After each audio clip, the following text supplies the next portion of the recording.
Mommy, look, I look like a princess. Of course, anak. You're my sweet baby. Mommy, is it Daddy going to come home later for my birthday? I am sorry, my little Celeste, but Daddy is too busy doing work. But Daddy promised me that he will come home. Don't worry, honey. I will call Daddy, and Mommy will make sure that he will fulfill his promise to you, okay? Now, don't be sad because princess don't cry, anak. Right? So just smile, anak. My little princess, Dad is home. Celestine is already asleep, and yet again, you are late for her birthday. Good, because I am so exhausted. Pagod? Pagod saan? Sa mga babae mo? Oh, come on, Han. Magsisimula na naman tayo sa mga tamang hinala mo lang. And why are you so defensive then? Because you're making things up without any valid proof. Making things up? Lately, I received a known call from a girl named Addison. Guess what? She called me babe. Ay, it's just a random call and it might be for someone else. Really, Kilas? Pwede ba? Huwag mo nang pagtakpan ng pambabae mo. Huli na nga kita, ang dami mo pang nirarason sa akin. Hindi mo naisip ang anak natin? Dahil sa pangluloko mo sa akin? Oh my goodness. I am not the one who is trying to ruin this family. But you are.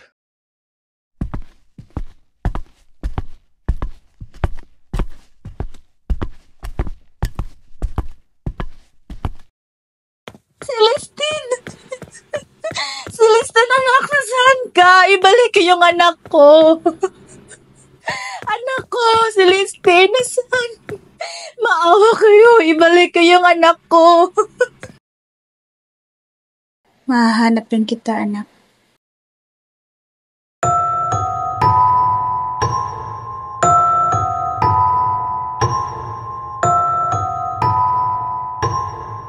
Mga hayop sila. Kung kailangan nila ng tulong nung gipit na gipit ang mga taong yan, lagi akong andyan. Pero mga punyeta, nung ako naman ang nasa ilalim, asan sila? Asan? Madam Cub, huminahon po kayo. Alam naman po natin wala na tayong magagawa dahil wala na po kayo sa political position. So sinasabi mong wala na akong silbi sa mga mata nila? Cub, hindi naman po sa ganun. Aalis ka din ba dahil wala na akong maipasahod sa'yo? Pasensya na, Cub. Kailangan ko rin ng pampation sa bunso ko. E di magsilayas na kayong lahat. Go! Leave me alone. Sorry po, Madam Cub.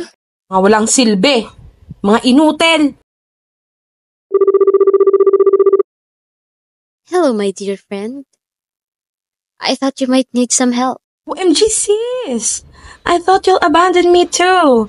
No, why would I do that? You know, since I'm no longer in position to back you up. Oh, come on. I am nothing like that. After all, you are like my elder sister, right? Oh, thank God. Now, would you lend me some money so I can get back on my feet? No, but I have a better idea which you might like. Okay.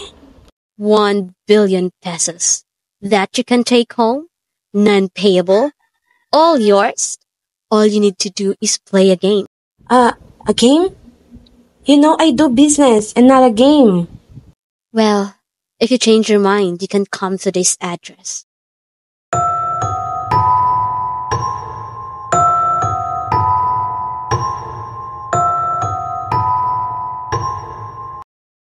Daddy, why Mommy won't come with us? Your mommy doesn't love us anymore, sweetheart. She wants to separate us. But Mommy will never do that. Sweetheart, don't worry. It's going to be alright. Okay?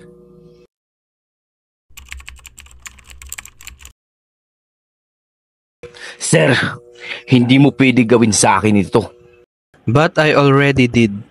Sir, matagal na ako nagtatrabaho sa kumpanyang to. You cannot do this to me. Dugo at pawis binuwis ko dito para lang makilala ang music industry na ito. You should have thought about that before releasing those humiliating albums.